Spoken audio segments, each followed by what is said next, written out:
Yeah, my name is Chris Noring. I am with Microsoft as a cloud developer advocate. Last time I was here was probably 3 years ago. I did not work for Microsoft at the time. I fell asleep in that corner. That's okay. So if you feel like you need to go out, get a coffee, that guy is boring, not me, feel free to do so. It's a very comfy spot, by the way. Very interesting speaker, but I was tired, and you know how it is. Maybe too many beers, who knows? Right, I'm here to talk about serverless and the cloud native JS functions. My first question to you is, how many use the cloud today? How many have a basement server? No one wants to admit it, right? All right, so we're going to talk about functions in the cloud and what that means firstly, and then we're going to talk about these stateful functions that was mentioned earlier. If you want to reach out, Chris_Noring on Twitter, that's probably the easiest way. Do you use Twitter in Germany? Yeah, okay. I wasn't sure. It's more of an American thing the way I see it. But anyway, let's talk about what serverless is. How many use serverless to begin with? Few, okay, 30%. The point with serverless is to run as a managed function in the cloud, but we usually define it this way. Something happened, and that means that we need to execute code for a reason. For example, a timer went off, or someone dropped a file in a storage, or there's a web request towards an endpoint. There is a reason why our code is running. One other thing we need to know about serverless is the fact that it's managed. And what does that mean? It means that we don't spin up a virtual machine, but it's rather running on top of something that pre-exists. Some OS, some kind of application server. It's a top layer, right? And another thing that's super important to know about serverless in general, this is true I think for all cloud providers, it's a pay for what you use model, which means that it's very geared towards, for example, a startup or people who just want to try things out. In reality, you got millions of invocations a month that are completely free. So if you just want to try it, definitely do so. And of course, because it is in the cloud, it scales. And yeah, it plays nice with other things in the cloud. So if you're already in the cloud and you got a lot of other services that you want to use, dropping serverless in there or having it talk to, for example, other databases or other services is very easy. Let's talk about evolution, right? Because an evolution took us here to the pinnacle of creation in which we have serverless. So how did we start? How many have been in the business for like 10 years? All right, quite a few hands. Then you remember the old days with physical hardware, right? You had this person at the company that had to buy a server, and it probably cost your company a whole lot of money. And then we had the second step of this evolutionary ladder in which we had infrastructure as a service. So suddenly we started telling some cloud provider somewhere that we wanted to stop worrying about the hardware. Someone else bought that, and we started spinning up virtual machines. That's where we went, right? Or maybe we have some kind of hybrid environment in which we have both. Then we got platform as a service, and now suddenly everything was way more mature. Virtual machines might still be part of our everyday life somewhere, but it's less and less so. And then we have serverless, in which case we don't use any kind of application servers anymore, or someone else's, right? I mean, the cloud is just someone else's computer, am I right? Microbilling. This is one of the main reasons for wanting to try out serverless. This is about money, right? Most developers here probably don't care about money. There's a CTO somewhere with a fat wallet that's going to pay for every fun experiment that you do. But in case you run a startup, anyone with a startup, this is actually a very good way to prototype, because this is 1 million executions at 128 megabytes of memory usage, and it executes for a full second, and that's a lot. Normally functions execute for like milliseconds. So just imagine that all of this is free. Now this is not, sure, we are at Microsoft, we are talking about Azure numbers, but I can imagine this is the same for GCP and AWS or whoever you want to try. And just looking at this next step, you can see we're talking about less than $4 to kind of scale things up 5 times. That's a lot of invocations, that's a lot of testing, and definitely it's a good model if you feel like you got application code that don't run that often. So the $1 million question is really, should I make everything serverless? This sounds great, right? I can cut my costs in the cloud, but let's just look at a normal application to begin with. You usually have an application that you want to have 100% uptime on. You want it to respond super quick all the time. That's probably not a good candidate for serverless. What is a good candidate is something that's seldom used, right? We all have that piece of code in our application that, you know, you call like once a day or once a week. We can just break that out into a microservice or just create an endpoint from that and make it serverless. And of course, code that's never used, I hope you're going to delete that one, right? Maybe, if they pay me, right? Right. Let's talk about pros and cons. It's very easy to say serverless this, serverless that, and it's super. But let's talk about the pros to begin with. I mean, we're talking about zero admin here. It's full focus on writing your functions. There's no managing an app server, no managing an OS or anything like that. We got the pay-per-use, I've mentioned that. The auto-scaling is there in place already. I mean, if you got 1 million customers tomorrow, it's going to scale up if you let it. And maintainability becomes a lot easier. There are cons, of course. And of course, the cons is that once you start using serverless for some cloud provider, you might like, okay, I want to use this and that and that and that from the same cloud provider, and you find it being really difficult to move to another provider somewhere else. So it's very easy to, you know, have this vendor lock-in. So I think, I mean, this one is up to you, right? Do I want to use everything from the same vendor, or do I want to, you know, pick and choose? Cold start.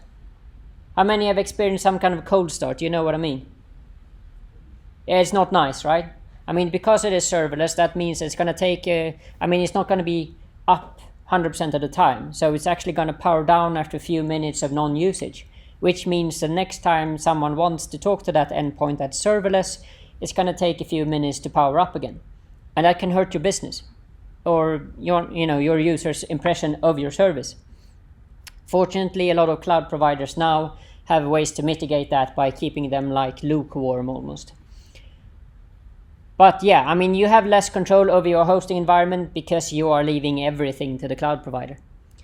And yeah, high memory or long-running processes is obviously a problem, because serverless usually has a limitation of how long it can run for.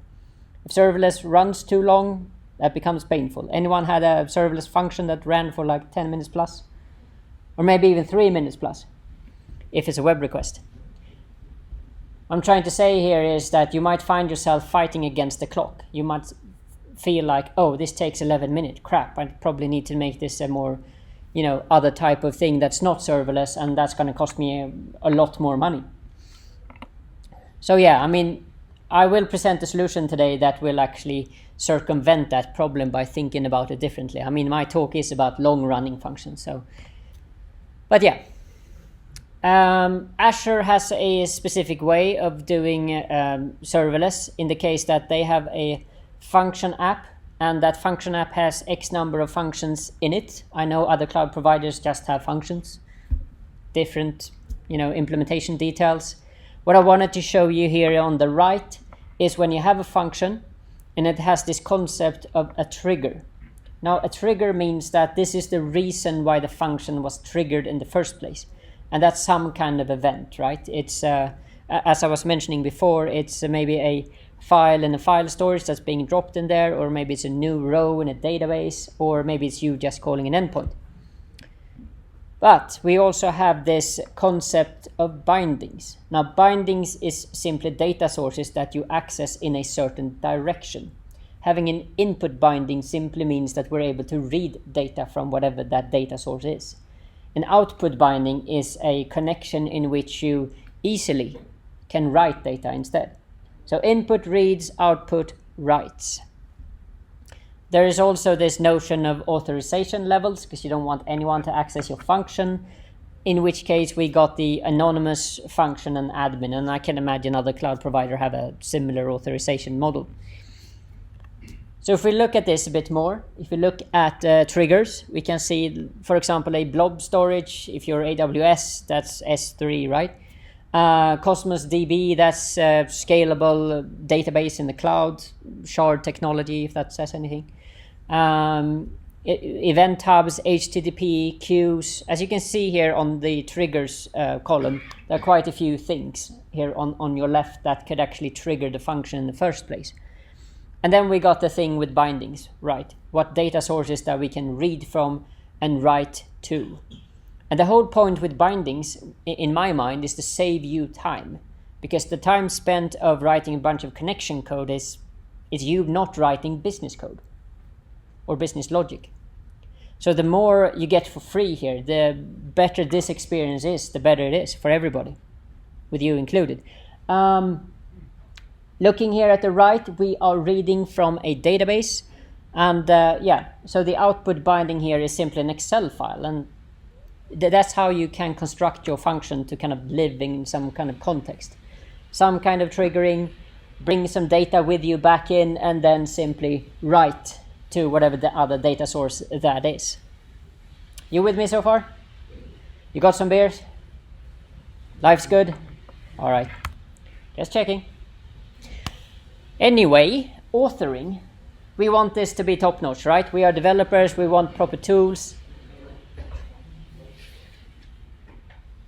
Wonder if they can clean my hotel room too. But anyway, authoring can be done in 3 different ways for Azure. One is the portal. This is like a test thing. You can definitely spend all your life in the Azure portal and just author a function, but you're going to grow out of that. And we kind of recommend you to move towards VS Code or WebStorm or whatever favorite editor you have. Then we have the Azure function core tools, and this is like terminal style. So imagine a CI/CD scenario in which you need to script different things, right? Scaffolding up new functions or running them and passing them on to some kind of pipe or pipeline. How does this look and what do we support? Well, the prerequisites for serverless is simply, in this case, to install a couple of libraries. For the Mac, it's about using Brew. How many is on a Mac? Quite a few hands. So use Brew to install Azure Functions and this Azure Functions core tools. And for Windows, how many Windows users? Yeah, right. So for you guys, it's npm and the global install of Azure Function calls and Ubuntu. Few hands. You are in luck. You can just add it to a package stream and you can be in business. It's always funny when people come to the Microsoft office like this. I remember last time I was here, there was a speaker who opened up VS Code and then he closed it and then he opened the WebStorm. I think that was hilarious. He's a good friend. Anyway, I understand that not everyone's using VS Code, but I'm going to try and ask to poll for that one. How many VS Code? Quite a few hands, and you are in luck. We have extensions for VS Code that makes Azure Functions authoring really, really easy. And actually, for very simple functions, you don't even have to have an Azure account. So if you just want to try this out with, nothing else, you can scaffold a function app, functions itself, try debugging, and make up your mind, right? So even if you're using AWS at work, you can still try Azure at home for no cost. No sign up, I promise. Anyway, so how does bindings work? Well, depending on what you're using, you have a JSON file. Well, you actually have that for C#, Python, and JavaScript, and Java. But the whole point with a JSON file is to be configuration heavy and to define what's going on. So if we look at this one, we see first that we got something that says auth level anonymous. So this one is the result of us having run through a wizard in which we create our function. And we have selected anonymous instead of admin or some other authorization level. This is also telling us that the type here is HTTP trigger, which means that we can reach it through an endpoint. And it's telling us next that the direction is in, which means that, data is flowing inwards. And we also have the opportunity to specify what methods that we want to be supported, which is get and post. We can edit this file if we want to, if we want to add, put, or delete, or just remove everything that's not get. We also have the output direction, and this is you deciding what you're going to return. In this case, you're going to return a HTTP object, so it renders nicely in the browser. Now, let's talk about a simple function here. Sorry, let's see if I can try actually do this. I got time, right? You're all here with me. No, kidding. You can't see anything, so I should probably close down the PowerPoint. Give me a sec. You have a reason to come back to that one. Because seeing is believing, right? It's way funnier for you to watch code than watching PowerPoint. Death by PowerPoint, am I right? See, I'm brutally honest. It's a fun part about me. I don't have a filter. It's a feature, I promise. Right. Where should we go? You know what? It doesn't really matter where we are. I'm just going to show you how to scaffold simply. And we are going to open up a terminal. I will enlarge this, I promise. Beginning to be able to see something, right? Right.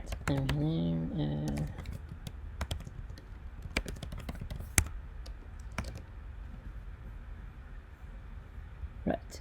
Just going to reopen this one to go one level down into serverless.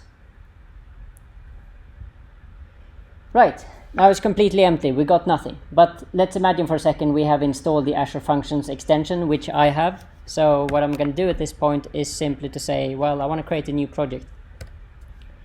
So I do that, and it's going to ask me what folder do you want to be in, because I'm going to be able to debug and do a bunch of other things like building my project. So I got serverless, and I also can select different languages. As you can see, it's JavaScript, C#, TypeScript, Python, Java, PowerShell even. We're going to go with JavaScript for this time around, and right. So here we can select different kind of templates, HTTP triggers, blob storage triggers, even durable functions that I'm going to mention later in this talk. We're going to go with an HTTP trigger, so yeah, let's just give that some name, and this is us selecting an authorization level. Anonymous simply means that we don't provide an API key. If we want an API key, we select the function option instead. Now this function option is only testable if we actually deploy to the cloud, so that's kind of good to know. So if we're in the local environment here, it makes sense to do anonymous. We can always change our minds later. So this time around, we actually got two things when we scaffolded the function app. We got the function app itself, but we also got this method get.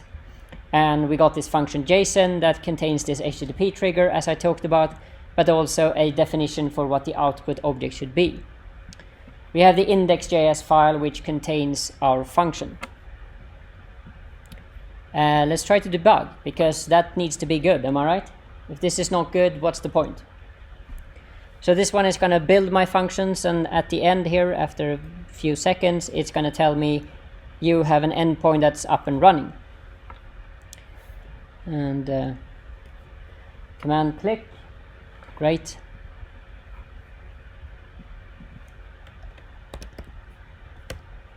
And this time around, it's actually running my function, and I'm able to see the context object, what it contains, and also a request object.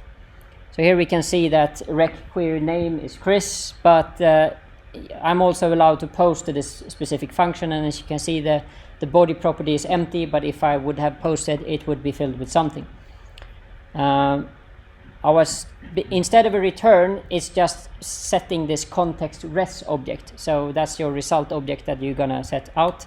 You can easily change the content type to JSON if you want to. By default, it's text, and also by default, the status code is 200, but you can change that to 400, 500, whatever goes on in your code. And it ends up in here because it's happy, this condition is satisfied, and yeah, so we can see here down here, it's returning a 200. We can see that the function is happy, it's happy days, it says hello Chris back. So this is what the development experience looks like. And this debugger, you can also add this on a deployed function, which is, in my mind, amazing. So what it does is that it just allows you to browse all the deployed files, and you can actually open one of these deployed files on your account, set a breakpoint, and run that again. So that's amazing if you got a bug in production, right? You can see what actually goes wrong. Don't know how many cloud providers have that, but that's a favorite feature of mine. I'm thinking we at this point return to slide decks. The one with Batman looked better, right? Anywho, let's give it a sec.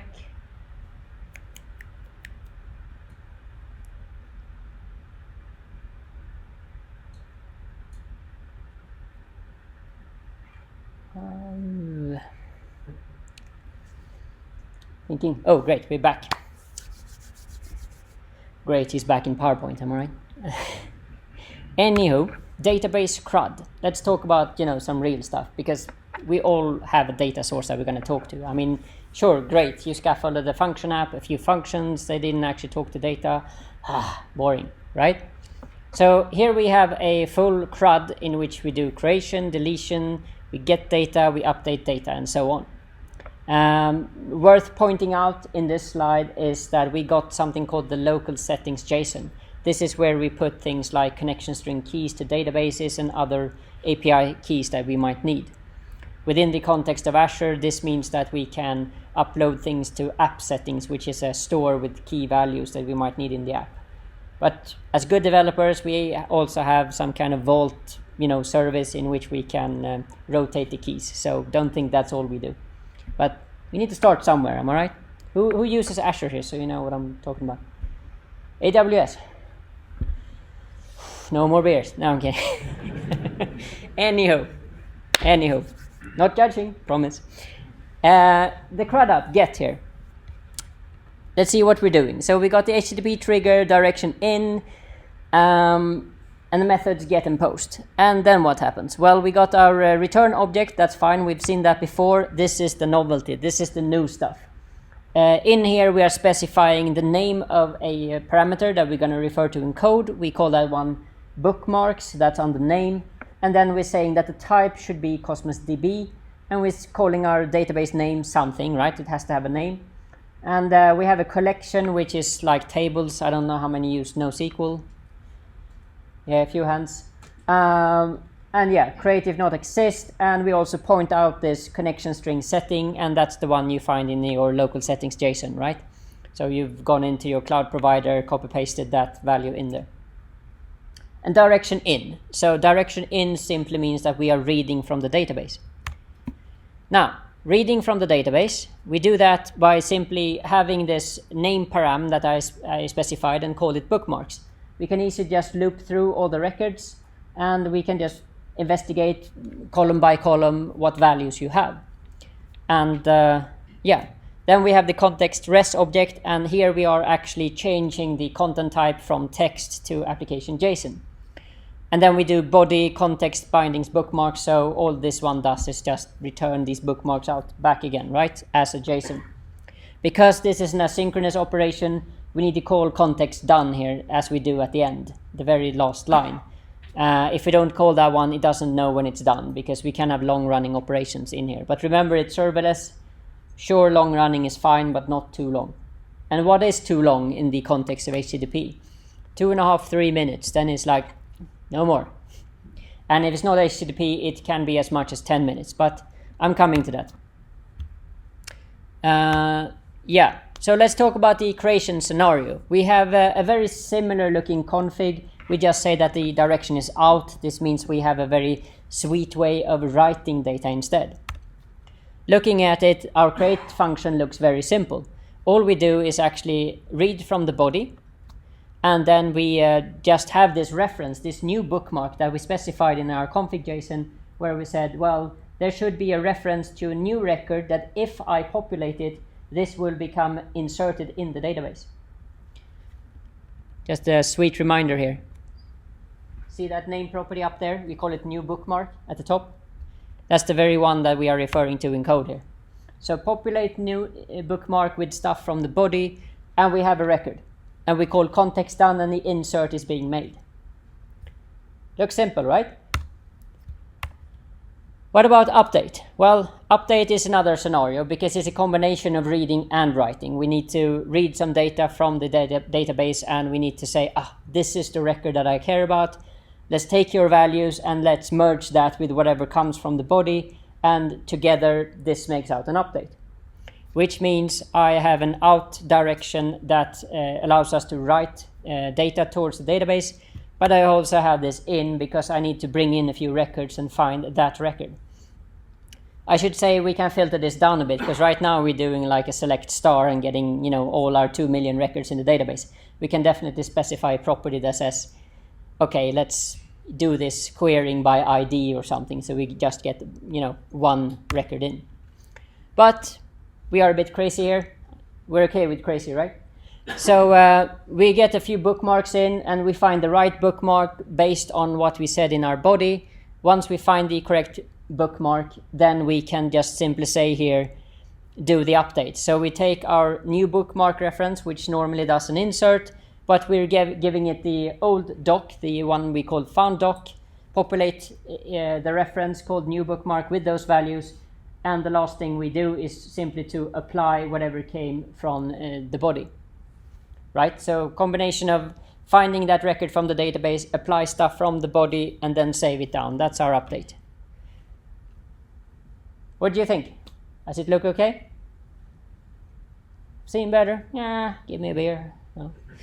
Anywho, deploying is pretty easy scenario. I believe it's easy in all cloud vendors. In VS Code, it's just a matter of right-click deploy, which is, if any of you are running CI/CD, I hope you are, know that that's a bit crazy, and your DevOps guys or woman is probably going to say, don't do that, right? But yeah, Azure Function Core Tools also have the ability to do deploy from the terminal. Now, the thing I actually wanted to talk about, long-running functions, because 2.5 minutes is no good. 10 minutes even isn't even good, because sometimes we just have functions that takes forever. What do we do then? We think about it in a different way. That's what we do. Anyone have coded some kind of workflow at some point? Workflow might take days, right? Or months, depending, because, you have this, whatever it is, invoice, they're getting stuck at this manager that needs to approve it. And they might come back from vacation in 2 weeks. So meanwhile, that little invoice is stuck. So what do? Well, we wait. And how can we wait? I just said 2.5 minutes is out, right? Or 10 minutes.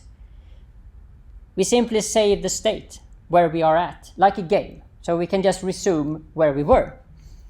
So here we have an example in which we are trying to wait for different events. And imagine we are inside of a car factory trying to manufacture a car. So at what point should we paint the car? Well, things need to have happened. Certain events needs to have been triggered, like wheels have been added, doors have been added, or even steering. At that point, we're probably more ready to be painted. Otherwise, we're just going to paint some kind of, something else that's not a car. We need to wait for certain events. So for this, we have durable functions. Durable functions is about us realizing that we don't have this function that just runs for 10 minutes or less, but rather say, can I actually rethink this in my head? Can I make this into different states? The answer to that is obviously durable functions, and durable functions comes with a few interesting concepts that we need to understand. One is, of course, having an entry point, and having an entry point simply means how do we trigger this workflow? And that's as simple as an HTTP trigger, right? Someone says, here's a new invoice, or here's a new purchase, or whatever it is. The point with the entry point is to start up something called the orchestrator, and the orchestrator is the brain, right? That's the one defining all the different business logic that should happen, different states, different events that needs to happen. Now, inside of that orchestrator, we tell it what activities to carry out and when, and we are very event-driven here, so we need to define different important events in this workflow. You're gonna see what I mean in a while. Activities are simply the workhorses. These are the ones carrying out the work, doing calculations, reading, writing to databases, and so on. These are the workhorses. And events are simply the signals that tell us to progress, right? To move a step forward. Now it becomes fun, I hope. If you haven't seen this movie, I'm just going to hide somewhere. How many have seen Hobbit, the movie? How about the Hobbit dinner scene? Do you know what I mean? He's eaten out from the house. There are so many dwarfs arriving. Each and every single dwarf starts eating, and the poor Hobbits have no choice but to go out and probably get more food and, try to find a ring. There are a few people he needs to wait for, though, before they can actually talk business and try to lay this out, this master plan. I mean, in my book, they should have just taken a few eagles and, taken that ring to Mount Doom and dropped it. But you've all heard of that, right? The 2.5-minute version. Anywho, HTTP start is where we start the orchestrator. And imagine that we have signals here, or rather functions called quest party. Now, signals that are of interest to us is every time someone arrives. That's an event. And who can arrive? Well, that would be like Gandalf or Bilbo or Dvalin. We don't really care who arrives in what order, but we do know that once all three of them have arrived, then all is good. Once they have all arrived, then we can talk shop, and then we can do whatever. So let's have a look at the entry point for this, the one that actually kicks off the orchestrator. This is a very simple piece of code. All it does is this start new, and this is the one that kicks off the orchestrator. I want you to have a look at the fact that on the left here, we have a reference called instance ID. Now, this is your unique reference to this specific function invocation. So if you want to talk to this specific function at a specific time, this is the ID that you need to remember. This is the ID that you need to pass to everyone involved. So remember this one. All right, so let's talk about the orchestrator, the whole brain of things. So here we have different events that we want to wait for. We want to wait for Gandalf, we want to wait for Bilbo, and we want to wait for the event Dvalin. Once all three have arrived, all good. And then we have this code where we say when all these three events have happened, then we are done. Then we are ready to continue and talk shop, or in this case, find ring. Right? You with me? Bet you're remembering the movie, right? Okay then. So here we are looking at, sorry, I was a bit quick. So here we are looking at a function that actually carries out this work, right? So we are trying to find out something has happened. Someone has talked to this endpoint for whatever reason, and we need to dig out the instance ID, so we are referring to the right function ID. And then we need to find out who has actually arrived. Is it Gandalf, is it Bilbo, or is it Dvalin? And so once we understand who has arrived, then we can raise the event and say, Gandalf arrived. Good. Then we return back to our orchestrator and it says, ooh, event happened. I know about this event. And depending on how many events have occurred by what people, we can either carry on or just sit there and wait. So once all three events have arrived, all good. Then we can just progress and do talk shop and find a ring or whatever we want to do. And this is the workhorse. This is just an activity function. And this can do things like talking to an endpoint or write to a database or read from a queue and so on. So how do I get started with all this? Well, there are a few serverless modules you can have a look at. aka ms/learn, that's our biggest portal out there. A lot of sandboxed environments. You can just try things without, well, having any credits. The only thing you need is actually an Azure account, completely free. And yeah, definitely bug me on Twitter if you want to know more about this. If you want to try it at home, I promise I won't tell your employer. AWS, right? So in summary, serverless is about having managed code in the cloud. It's a time saver because we have these binding concepts. Connecting to different data sources is super easy. And yeah, this is my horrible attempt at an animation gone very wrong, but I thought it was more fun to just leave the horrible result. Serverless on every single cloud platform is cheap. Cheap, cheap, cheap. Anyway, thank you for listening, and I'm going to leave this over to Roy. Maybe you want a beer in between. Thank you.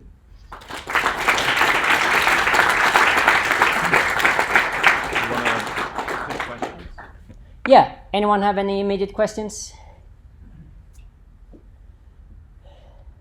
Yes? Question, if I have the normal Azure functions, do I have to install some add-on to get the durable function, or how does this work?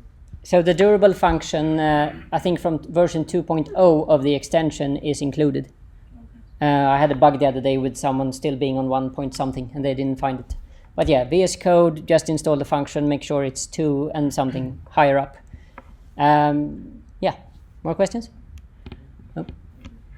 Is it possible to have like conditional bindings, or kind of like all bindings available in there as an input or as an output? Like, can the body of the function define the bindings in any way? You're asking if there are conditional bindings, if it's Right. possible to define it in a way that I either go with like a Cosmos binding or an HTTP, For the same function, depending on some conditions. That's a good question. So in my head, I'm thinking about another serverless offering here called Logic Apps, because that's a combination of like graphical programming and actual programming. You have the ability to kind of define these logic gates, so you can either go this way or that way. That's probably what I would be looking at, I think. Because, I mean, here's the thing. When you compose serverless functions in the cloud, they're usually part of a greater whole. It's very easy to think this is like an isolated event, like an endpoint, but in reality, serverless functions exist with something else. And actually, the frame is usually like a big logic app or a big framework of things. So invoking that specific serverless function is probably the result of having taken different branching logics. I do not know of a case where you can have that as a configuration inside the actual function, saying go with this binding or that binding. Yes? Well, you can always have multiple bindings. Yeah, definitely. Yeah, I mean, yes, you can definitely have many input bindings, but the question is, what happens if you're given all that input data? Do I need all that to do what I'm supposed to? But yeah, I mean, it's really not your concern as a developer, right? It's more the cloud saying, really? Do you want to read all this? And I mean, if you're paying for it, then... I should say that, by the way. Every time you kind of talk to some kind of data source, that's when it starts to cost money. So if you wonder where the limit goes between completely free and costing money, that's when you start to talk to different data sources. With that said, we have, I believe it's called table storage, if I remember correctly. That's the one that has like a free price tier, is if you just want to read data without, it costing money. There are changes being made, so there will be new database offerings in the future that will be free. But I thought I'd mention that there is a limit to, how free it can be. Obviously, I mean, I don't think AWS or Microsoft is a charity, even though it looks like that way sometimes. Yes, more questions?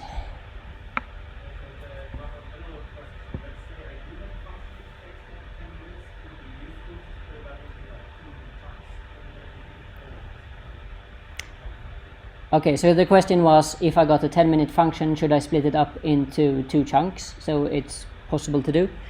I would actually say in this case, I would rethink whether durable functions could fit, because most functions actually lend themselves to be rethought of as having state.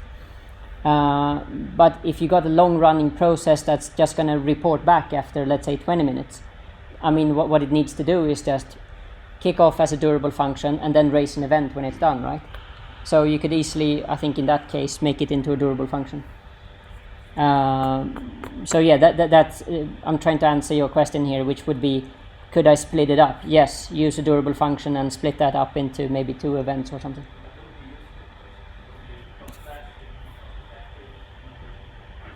So the storage for a durable function, you're not paying for that. So that's as free as using a normal serverless function. So yeah, I mean, for it to remember that, okay, he kicked off a job, 10 minutes later I raised an event and say, whatever batch processing I was doing is done.